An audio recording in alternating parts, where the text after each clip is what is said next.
தேவனால் கட்டப்பட்டால் நமக்காக நாம் வாழ முடியாது. அவருக்கு பிரியமானவைகளையே செய்வதால் அவருக்காக நாம் வாழ்கிறோம் என சொல்லலாம். தேவனுக்கு ஊழியம் செய்தால்தான் அவருக்காக வாழ்கிறோம் என நினைப்பது தவறு. அப்படி இல்லை.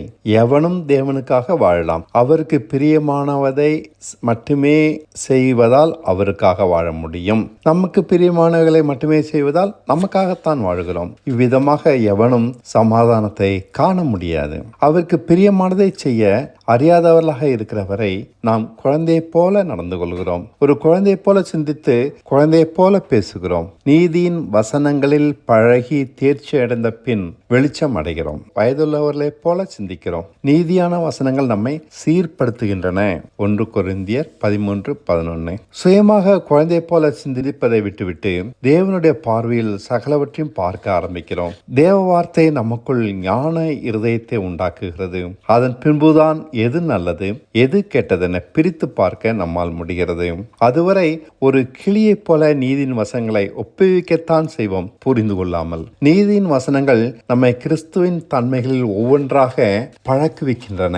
ஒருவன் நம்மை புரிந்து கொள்ளாமல் குற்றப்படுத்தும் போது நீதியின் வசனங்களில் பழக்கமுள்ளவர்களாக ஆனதால் நம்மை நாமே நியாயப்படுத்துவது இல்லை. அதை பற்றி தேவன் கவலைப்படட்டும் என விட்டுவிடுகிறோம். அவருடைய மகிமையை மட்டுமே தேடுவதால் பிறர் இழிவுபடுத்துவது நமக்கு ஒருபோதும் பாதிக்காது. அதை பற்றி கவலைப்பட ஒருவர் இருக்கிறார் என்பது நமக்கு தெரியும். நம்மை இழிவுபடுத்தும் போது நம்மை பாதுகாக்க போராடுவதில்லை. இப்படித்தான் தேவன் நம்மை கட்டுவார். நீதியின் வசனங்கள் மிகவும் நம்மை சிறுக பண்ணுகிறது. அதே சமயம் அவர் மேல் விசுவாசம் பெருகுகிறது. அவருக்கு அருகில் நம்மை கொண்டு செல்கிறது. நாளை பற்றி கவலைப்படாதே என்கிறது வசனம். கர்த்தர் எல்லாவற்றையும் பார்த்து கொள்வார் என்ற நிச்சயத்தை தருகிறது வசனம். நமக்கு சொந்தமானவை அனைத்தும் அவருக்குரியவையே என வசனம் உறுதிப்படுத்துகிறது.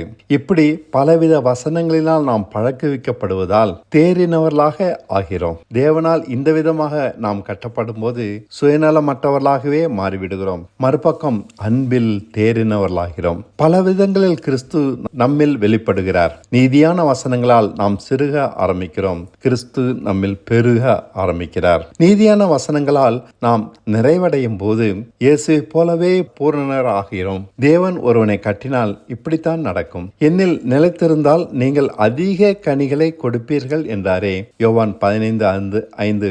இதைத்தான் அவர் சுட்டிக்காட்டி சொன்னார். வேதத்தில் அவரை பற்றி படிக்கிறதெல்லாம் நம்மிடம் உண்டாகி இருப்பதை அப்போது காண்பீர்கள். 1 கொரிந்தியர் 13:12. எல்லா விதங்களிலும் அவரை போல மாறும்படிக்கு நம்மை தேவன் நடத்த முயலுகிறார்.